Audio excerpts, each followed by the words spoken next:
COVID. Nah,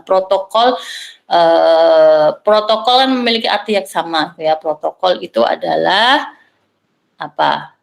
Kalau di jaringan itu bagaimana? Ada yang mau bantu jawab? Silakan langsung open mic saja. Protokol dalam jaringan komputer merupakan sekumpulan aturan atau standar komunikasi yang digunakan oleh perangkat jadi betul ya, namanya siapa? Galuh Rastika. Bentar. Galuh. Oke, jadi betul ya, seperti yang apa yang tadi disampaikan oleh Galuh. Jadi protokol ini adalah aturan atau format standar yang mengatur bagaimana data ini dikirimkan dan diterima antar perangkat melalui jaringan gitu ya. Oke, lanjut. Yang kedua ada internet layer. Di sini fungsinya untuk mengatur pengalamatan logis dan routing paket data di seluruh jaringan.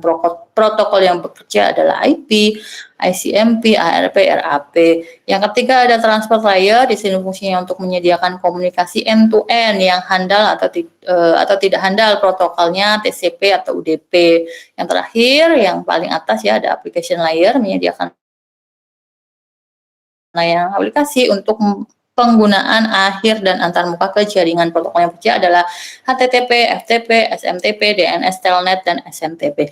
Nah, kita kembali lagi ke WLAN tadi ya, wireless LAN. Nah, wireless LAN itu kira-kira menurut teman-teman itu bekerjanya di mana? Di layar mana?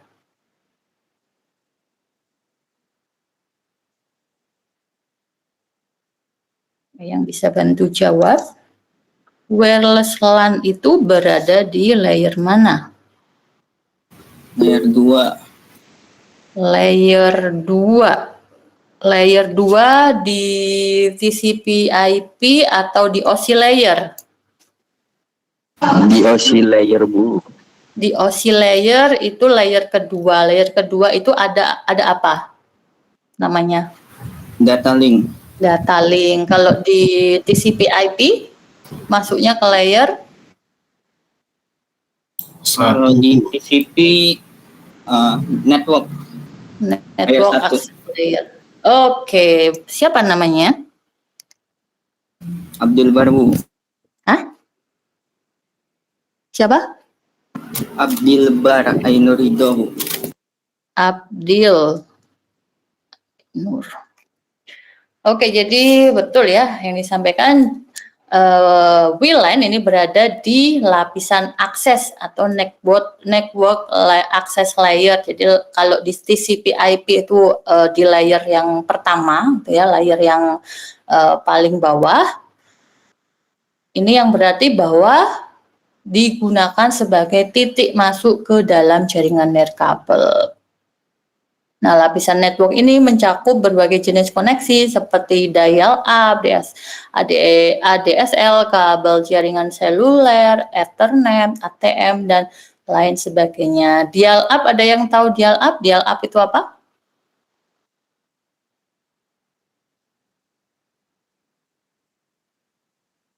Ada yang bisa bantu? Ada dial-up, ADSL. Izin untuk menjawab, Ibu. Dial-up itu adalah koneksi internet yang menggunakan saluran analog sehingga bisa untuk menghubungkan ke penyedia layanan internet atau ISP. Oke, bagus. Namanya siapa? Nelani Salatia Zulatifah. Nelani lagi ya. Oke, jadi betul ya, ADSL dial-up itu koneksi melalui jaringan telepon kalau istilah pendeknya. Sedangkan ADSL itu sudah lebih modern, jadi pakai alat-alat yang berupa tembaga itu. Oke, karena WLAN ini punya keterbatasan ya dalam kecepatan dan ketahanan. Jaringan nirkabel biasanya tidak diterapkan pada peran distribusi atau distribution atau inti dalam suatu jaringan. Karena wireless ini punya keterbatasannya ya ini ya, mungkin bisa kecepatannya, kemudian ketahanannya, kemudian kekurangannya itu juga banyak noise gitu ya. Jadi tidak digunakan, tidak direkomendasikan untuk digunakan di jaringan inti atau core-nya. Maksudnya apa core-nya itu? Ketika teman-teman lihat di server gitu ya. Server itu kan tidak ada yang menggunakan wireless ya, bahkan lebih baik mereka menggunakan kabel gitu ya, walaupun kabelnya banyak bergelantungan ya, mungkin diatur di bagian atas atau di bawah itu ya, mereka lebih menggunakan kabel karena lebih prefer menggunakan kabel karena lebih stabil. Nah, lapisan inti suatu jaringan seharusnya sangat cepat dan stabil, mampu menangani lalu lintas data yang sangat besar dengan sedikit kesulitan tanpa waktu yang henti. Oke, lapisan distribusi dalam jaringan harus cepat, fleksibel, dan handal. Jadi harus ini ya, cepat, fleksibel, dan tidak ada noise gitu ya. Oke, contohnya seperti ini. Ketika kita berbicara tentang LAN gitu ya, local area network, ini penghubungnya adalah ada yang namanya network switch. Ya, switch ya, di sini ada switch, kemudian switch ini punya port ya, banyak port, ada yang punya 4 port, 8 port, 16 port, ada yang juga 32 port tuh ya. Nah, di sini port-port ini menghubungkan dengan file server, printer, laptop, kemudian HDTV, game konsol dan sebagainya. Nah, sama konsepnya seperti LAN ini. Kalau wireless LAN tidak menggunakan switch, tapi biasanya menggunakan access point ya, alatnya beda, tapi konsepnya sama, dia bisa menghubungkan beberapa alat gitu ya di dalam suatu lokal area. Itu. Nah, seperti ini untuk gambaran ya, agar ruang server ini tetap menggunakan kabel karena ya lebih cepat, dia lebih tahan resisten, kemudian lebih lebih tidak ada noise ya. Nah, kecuali kalau kabel-kabel ini itu dimakan tikus. Nah, paling itu ya kelemahannya. Jadi diharapkan ya ruang server ini terbebas dari tikus-tikus nakal. Oke. Nah, kemudian wireless LAN ini merupakan solusi khusus untuk tantangan penting yaitu mobilitas. Kelebihan dari wireless LAN ini adalah di mobilitasnya. Ketika teman-teman berada di kampus gitu ya, teman-teman kan pindah ke kelas A, kelas B, itu kan koneksi dengan wireless di kampus kan lebih enak daripada menggunakan kabel gitu ya. Nah, kabel kan nggak bisa dibawa kemana-mana. Nah, LAN kabel ini telah terbukti menyelesaikan banyak masalah, baik untuk perusahaan maupun pengguna rumahan. Pada dasarnya, semua masalah tersebut berakar dari kebutuhan untuk terbebas dari kabel data. Jadi, kemana-mana tetap bisa connect ke jaringan Wi-Fi. Teknologi seluler memang sudah lama ada dan memungkinkan tiap penggunanya tetap terhubung sambil bergerak, tetapi kecepatan aksesnya lebih rendah dan biayanya mahal. Sebaiknya LAN kabel memberikan fleksibilitas serupa dengan keunggulan tambahan, lebih cepat, lebih murah, dan bisa digunakan hampir di semua tempat. Jadi kalau paket data kan, kita kalau menggunakan paket data itu kan lebih mahal ya daripada menggunakan Wi-Fi. Mungkin satu rumah kita langganan Telkom gitu ya, 1 bulan 200.000. Kalau misal satu rumah pakai jaringan sendiri-sendiri, pakai paket data sendiri, ada 4 orang di rumah, 1 bulannya 100 misalkan, lebih mahal ya jatuhnya. Jadi bisa 400.000 dibandingkan langganan Telkom tadi, kemudian menggunakan teknologi wireless LAN ini. Nah, selanjutnya saat berencana menggunakan LAN di jaringan, penting untuk memanfaatkannya sesuai dengan tujuannya agar hasilnya optimal. Jika seseorang administrator mencoba menggunakan LAN nirkabel untuk fungsi inti atau distribusi tadi ya, tanpa memahami batasan performanya, bisa jadi terjadi kegagalan sistem yang akan datang. Jadi penting di sini, ini wireless LAN ini akan digunakan untuk apa sih? Apakah untuk menghubungkan server atau hanya untuk memberikan akses kepada user gitu ya? Kita harus bisa memahami hal tersebut. Oke, ada yang namanya network extender atau bisa disebut dengan perluasan jaringan ya. Jaringan kabel ini digunakan untuk memperluas jaringan kabel yang sudah ada.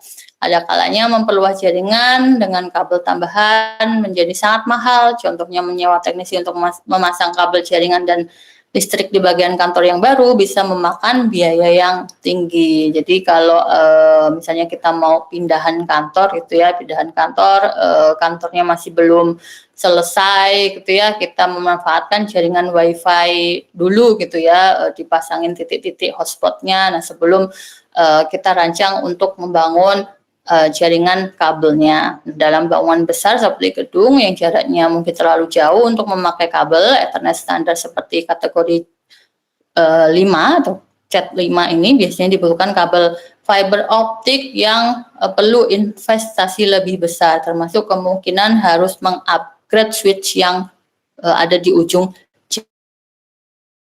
jaringan.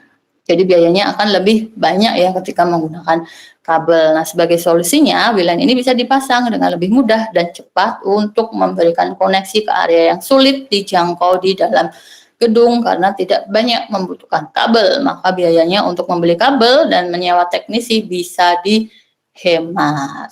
Gitu. Itu adalah keuntungan menggunakan wireless LAN. Nah, contohnya seperti ini ya. Wireless LAN ini juga berfungsi sebagai perluasan jaringan gitu ya. Misalnya switch-nya ada di tengah-tengah ya, di antara switch ada server juga yang terhubung di switch. Kemudian untuk klien-kliennya ini menggunakan wireless, menggunakan jaringan nirkabel. Oke, di peran distribusi dalam jaringan perusahaan yang cocok untuk WLAN adalah sebagai penghubung antar gedung. Dalam kasus ini jaringan nirkabel bisa dianggap sebagai bagian dari sistem distribusi, tergantung bagaimana koneksi antar gedung itu digunakan dalam jaringan secara keseluruhan. Oke, di area kampus ya. Di area kampus ini jika ada dua gedung yang berdekatan seringkali dibutuhkan agar pengguna dua gedung ini bisa terhubung ke jaringan komputer yang sama. Nah, kalau dulu cara seperti ini memerlukan pemasangan kabel bawah tanah antar gedung atau menyewa sambungan dari perusahaan telepon yang mahal. Nah, sekarang ini dengan teknologi wireless LAN ada dua atau lebih gedung bisa terhubung dengan mudah dan cepat tanpa perlu menggali tanah dan membayar biaya sewa jaringan. Dengan antena nirkabel yang sesuai, Anda bisa menghubungkan beberapa gedung di dalam satu jaringan yang sama, itu ya. Ini kita tidak membicarakan internet ya, tapi membicarakan jaringan di lokal, itu ya. Nah, kalau sekarang kan memang jaringan antar gedung sudah pakai internet ya, dengan router gitu ya, bisa menyambung internet, jadi tidak ada masalah kalau pengen lokalan saja gitu ya. Jadi harus punya trik ya bagaimana cara menghubungkan gedung satu dengan gedung yang lainnya. Nah, meski tetap ada keterbatasan seperti pada teknologi jaringan lainnya, WLAN ini menawarkan fleksibilitas, kecepatan, penghematan biaya sehingga menjadi pilihan yang sangat menarik bagi administrator jaringan. Jadi ada dua jenis konektivitas antar gedung. Yang pertama ada point to point atau PTP.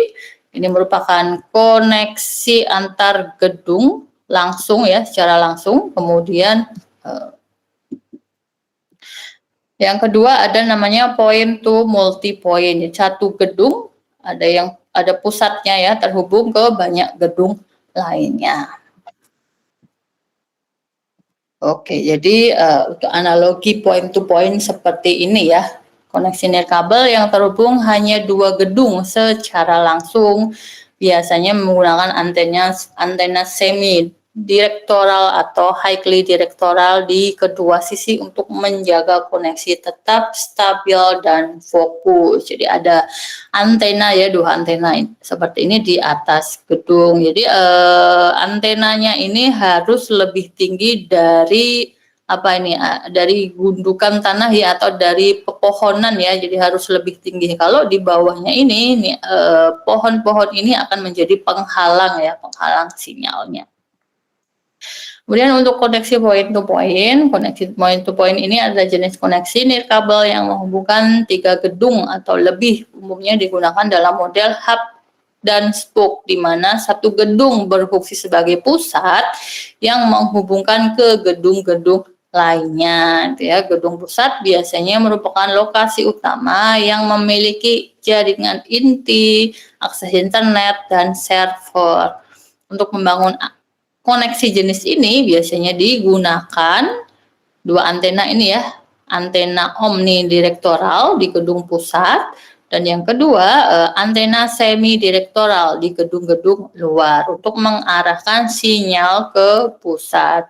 Ya, dalam dunia jaringan ada banyak cara untuk mengatur koneksi antar gedungnya. Jika Anda sebagai administrator atau konsultan, Anda akan menemukan berbagai skenario penerapannya. Jadi untuk menghubungkan antar gedung seperti ini itu tidak ada rumus yang benar atau salah, atau rumus yang pasti gitu ya. Tidak ada rumus yang pasti, tergantung dengan kondisi di lokasi gitu ya. Bisa saja teman-teman memanfaatkan jaringan teknologi wireless, atau mungkin bisa saja teman-teman mikirnya itu, oh ini lebih efektifnya pakai kabel saja nih daripada pakai wireless. Jadi tidak ada rumus pastinya ya, tergantung lokasi. Oke, selanjutnya jaringan LAN nirkabel ini tidak bisa menggantikan jaringan LAN yang kabel jika dilihat dari kecepatan datanya. Jadi sudah pasti itu ya, sudah pasti lebih stabil kecepatannya ya. Ketika teman-teman download file yang besar ya, file yang besar itu akan lebih cepat menggunakan kabel gitu ya, kabel-kabel yang LAN yang terhubung gitu ya di switch itu akan lebih cepat. Nah, contohnya di sini LAN kabel akan lebih cepat dibandingkan dengan standar nirkabel seperti IEEE 802.11a yang hanya mencapai 54 Mbps, dan kabel ini bisa mencapai 100 Mbps. Namun yang membuat LAN nirkabel ini unggul adalah di mobilitasnya.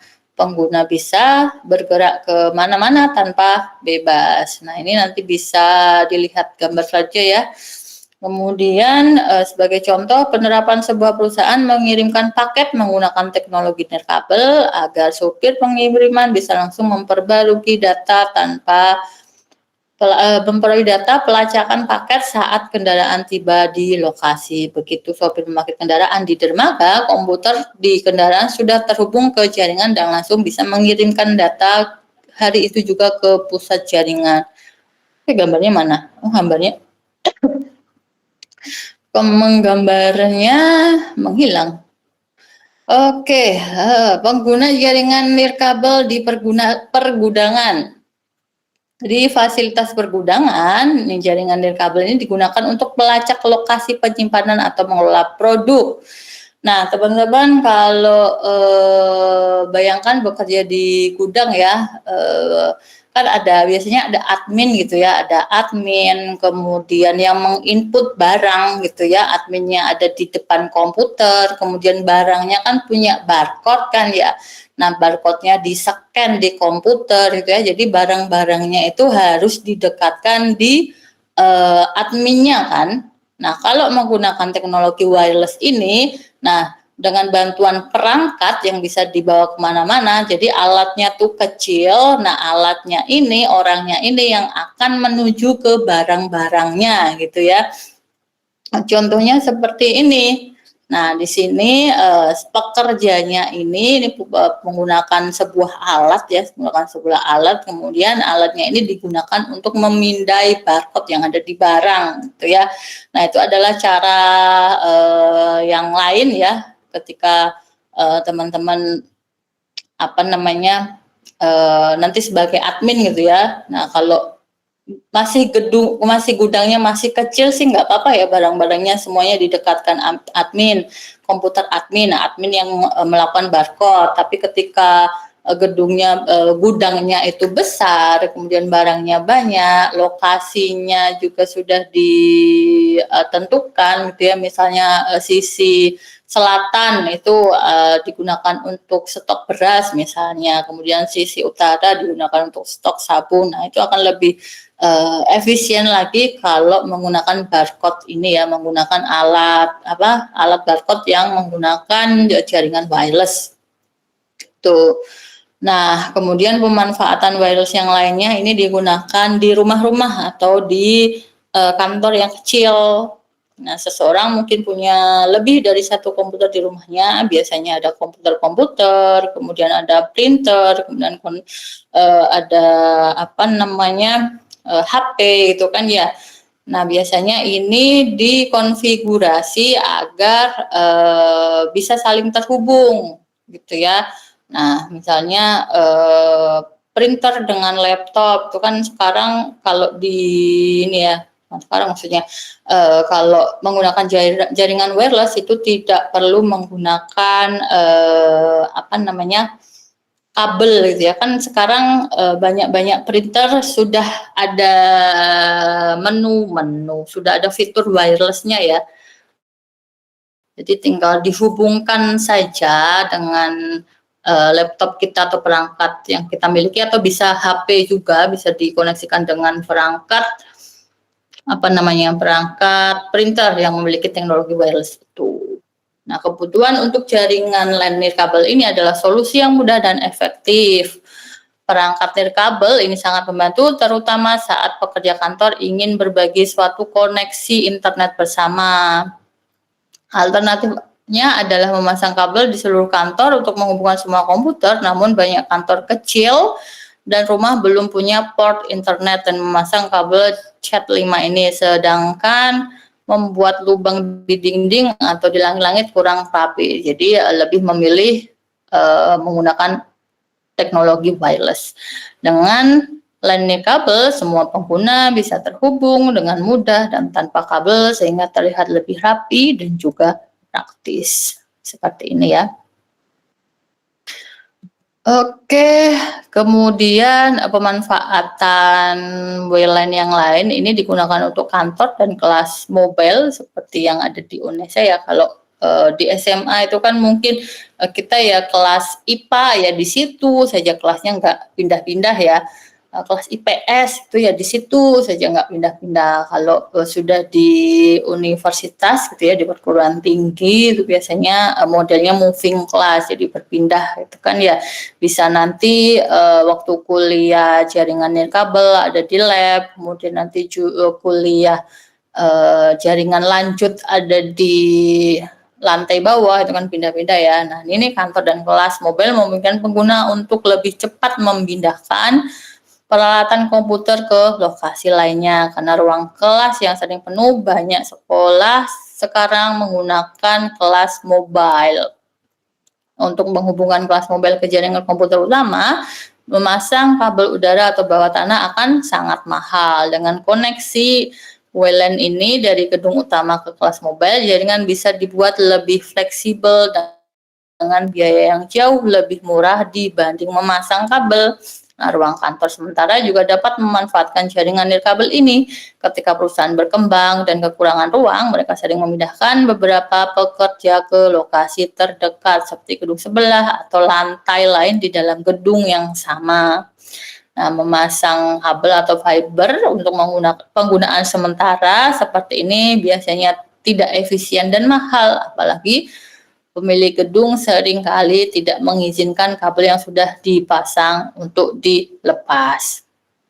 Dengan jaringan nirkabel, perangkat jaringan bisa lebih cepat dipindahkan dan dipasang kembali ke lokasi baru tanpa ribet. Seperti itu. Jadi seperti ini ya. Ada gedung, fasilitas utamanya, kemudian ada di setiap kelasnya ada portable classroom. Oke, oh sudah habis. Ternyata sudah habis.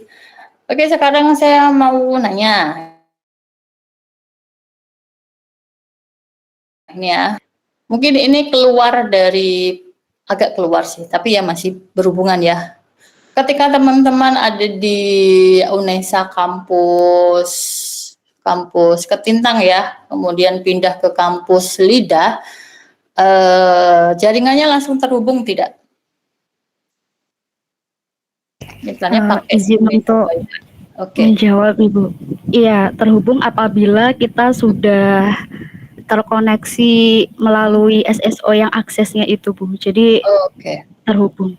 Oke, ya jadi betul ya. Jadi kenapa kok bisa terhubung ya ketika kita dari Ketintang kemudian kita pergi ke Lidah, itu kenapa terhubung ya? Karena kita menggunakan sistem SSO atau sistem autentifikasi terpusat dan jaringan WiFi yang terintegrasi antar gedung. Jadi gitu.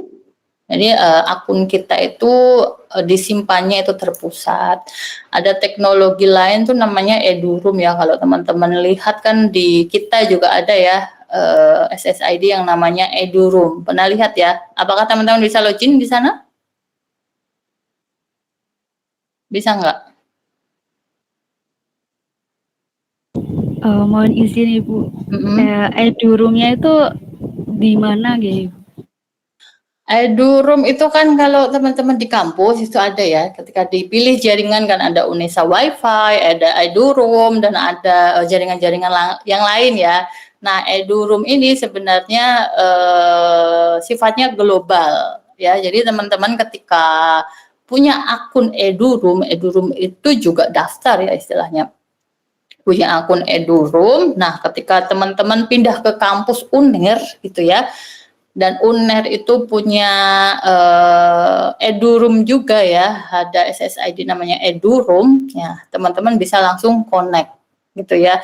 Begitu pula ketika teman-teman misalnya ke kampus luar negeri ya, kampus luar negeri yang teman-teman bisa langsung connect di jaringan Eduroom seperti itu. Itu yang Eduroom itu yang versi globalnya ya, digunakan untuk pendidikan biasanya. Gitu. Oke, sudah selesai ternyata. Sekarang belum praktek ya teman-teman. Kalau mau belajar mandiri dulu ya bisa ulik paket, koneksi pakai access point mungkin ke laptop, itu kan sudah ya pasti ya di jaringan dasar kemarin. Sudah kan? Iya, sudah Bu. Lebih ke DNS seperti itu sih Bu, kalau di jaringan komputer. Lebih ke mengakses DNS ya. Kemudian saya mau nanya dulu, teman-teman kan ada mata kuliah jaringan komputer lanjut ya? Iya, betul Ibu. Itu sampai mana? Terus apa yang dipelajari atau mungkin apa alat yang digunakan untuk praktikum seperti apa? Izin untuk menjawab Bu Nisa terkait dengan jaringan komputer lanjut.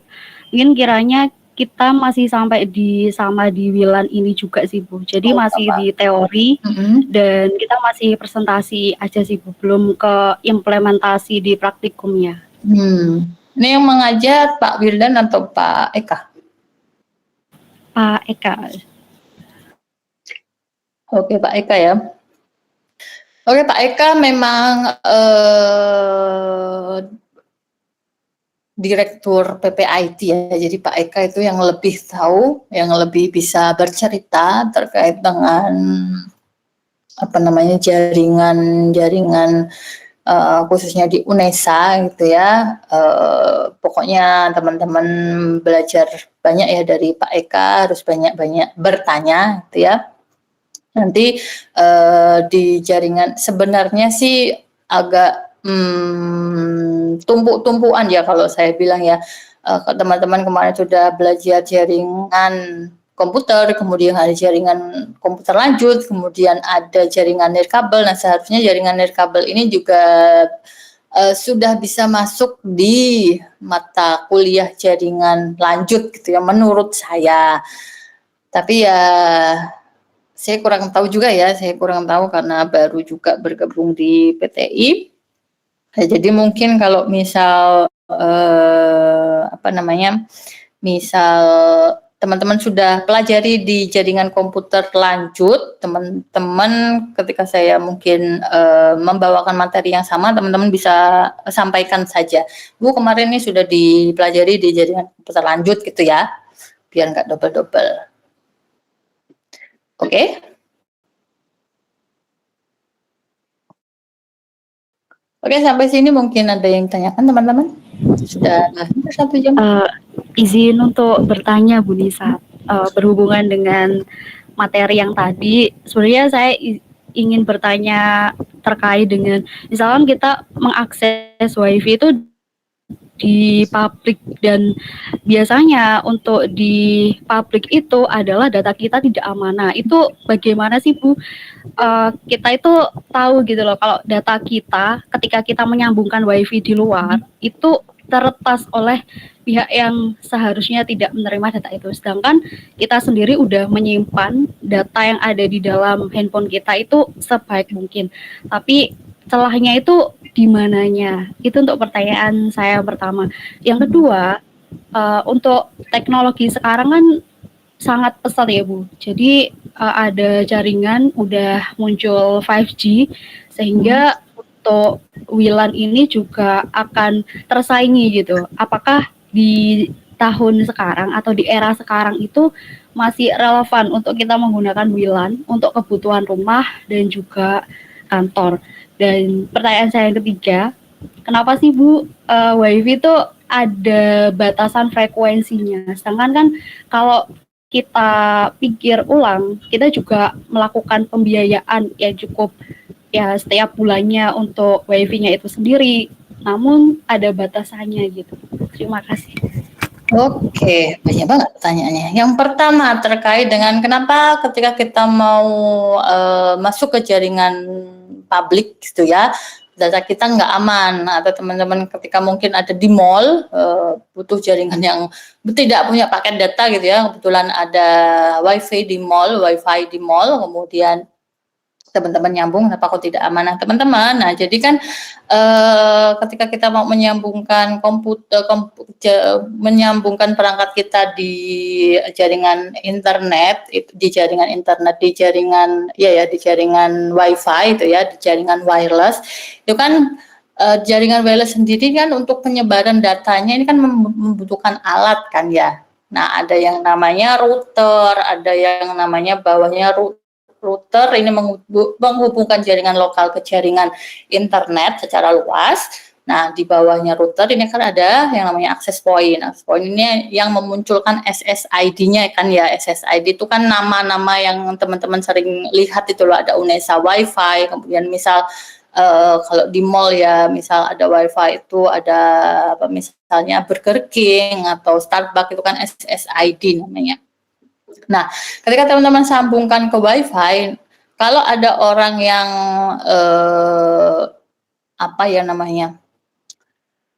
jahat atau mungkin iseng gitu ya, itu tuh bisa disadap, ya, bisa disadap. Jadi data teman-teman itu bisa disadap ketika teman-teman kan sudah koneksi kan masuk ke laptopnya teman-teman. Nah, itu kan datanya bisa disadap, itu nanti data yang bisa diambil itu bisa alamat IP-nya teman-teman, kemudian MAC address-nya teman-teman. MAC address itu apa sih? MAC address itu kan nomor unik yang dimiliki setiap komputer. Jadi MAC address antara perangkat satu dengan perangkat yang lain itu beda ya. Jadi bisa diambil dari situ. Nah, kemudian kalau ada yang iseng atau jahat gitu ya, bisa menyusup ke laptopnya teman-teman. Nah, saran saya gitu ya, ketika teman-teman menggunakan jaringan umum, secara umum itu ya, jaringan yang ada di mall-mall atau dimanapun itu jaringan publik, teman-teman sebisa mungkin jangan membuka internet banking yang pertama. Itu ya, ketika teman-teman membuka internet banking akan memasukkan username dan password itu juga bisa disadap loh. Nah, itu berkaitan dengan keamanan jaringan sebenarnya, itu ya, belajar lebih lanjut lagi di keamanan jaringan. Ada yang namanya, kalau dulu saya ya bukan iseng ya, ada kuliah ya, mata kuliah keamanan jaringan tuh ya, gimana cara ngehack. Nah, itu tuh pakai aplikasi namanya Wireshark. Teman-teman buka saja Wireshark. Nah, dulu tuh saya pernah gitu ya, bisa dapat sampai password dan emailnya Facebook ya. Ketika ada teman saya gitu ya, ada teman saya menggunakan jaringan WiFi kampus gitu ya, kemudian dia itu buka Facebooknya, memasukkan username dan password. Nah, saya bisa sadap gitu ya. Saya klik Wireshark, saya jalankan gitu ya. Aplikasi penyadap itu saya jalankan. Nah, ada teman yang baru connect ke jaringan WiFi dan baru membuka Facebook dengan masukkan username dan password. Nah, bisa saya lihat tuh, benar-benar lihat, oh dia pakai email ini, passwordnya ini, bisa saya coba login, bisa. Tapi sekarang di zaman sekarang itu sudah cukup aman ya menurut saya ya. Sekarang sudah berlapis-lapis keamanannya. Kalau zaman dulu belum ada SSL, itu belum ada. Itu yang ada gambar gemboknya itu loh. Kalau teman-teman buka web itu kan ada gambar gemboknya kan. Nah, itu sudah bagus, sudah pakai sertifikat namanya SSLF. Nah, kemudian itu kalau zaman dulu tuh belum ada, jadi bisa disadap seperti itu. Pertanyaan yang kedua terkait dengan apa tadi? Terkait dengan jaringan 5G, dengan jaringan 5G. Jaringan 5G apakah masih relate nanti ya tergantung kebutuhan ya teman-teman. Jaringan 5G sekarang juga sudah mulai muncul ya, sudah ada, dan tidak semua station atau tidak semua tower atau tidak semua lokasi itu ada menyediakan layanannya. Nah, apakah masih relate dengan penggunaan WLAN ini ya? Iya, masih saja kan. WLAN ini kan istilahnya teknologi yang memperluas jaringan ya.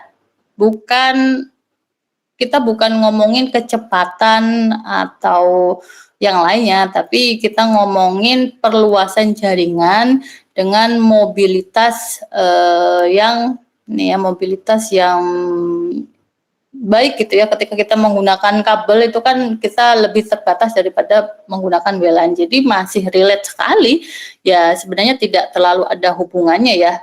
Kalau 5G itu kan kita ngomongin kecepatan gitu ya, biasanya kan kecepatan. Nah, sedangkan WLAN ini itu kan wireless LAN, itu kan memperluas jaringan yang ada di LAN. Jadi kayak disebarkan gitu loh. Jadi misalnya ibaratnya kayak tethering di HP itu. Kalau analoginya seperti tethering di HP, teman-teman kan mungkin pakai paketan yang 5G, kemudian menggunakan tethering. Nah, itu kan tethering, teman-teman yang lain bisa connect di tetheringannya. Tethering ini kan juga teknologi jadi wireless. Itu. Terus kemudian pertanyaan ketiganya, apa? Mengapa WiFi itu ada batasan jaraknya gitu? Oh iya dong, batasan jarak kan ada. Kalau tadi kayak saya dengar tuh frekuensi ya. Kalau frekuensi itu ya memang harus diatur ya, harus diatur. Ada frekuensi radio, frekuensi untuk misalnya gempa bumi, frekuensi untuk internet dan lain sebagainya, atau frekuensi jaringan televisi itu memang harus diatur. Kalau tidak nanti akan terjadi tabrakan frekuensi gitu ya. Kemudian kenapa kok harus ada jaraknya, ada jarak-jarak tertentu ya, memang ada ya, semuanya juga ada batasnya, ada keterbatasannya. Kalau pakai kabel pun kan tergantung dengan berapa meter kabelnya. Nah, kalau di wireless ini ya tergantung seberapa kuat alatnya. Jadi alat yang mungkin lebih mahal itu jaringannya akan ini ya lebih luas lagi gitu. Itu mungkin menjawab Nailani. Ya, sudah Bu Nisa. Terima kasih. Yang lain mungkin ada pertanyaan? Ngantuk semua. Saya harap nggak ngantuk ya. Oke, kalau tidak ada pertanyaan, teman-teman, kita cukupkan perkuliahan sore hari ini. Ya, tidak ada pertanyaan?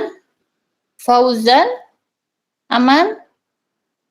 Cahaya Dwi? Oke ya teman-teman bisa melanjutkan aktivitasnya. Ini kok saya belum ngasih tugas ke kalian. Oke, tugasnya nanti menyusul ya, biar teman-teman juga bisa belajar mandiri. Nanti saya kirimkan untuk tugasnya seperti apa, belum saya pikirkan juga. Gitu, presensinya, iya lupa presensi, saya belum kirimkan, sebentar.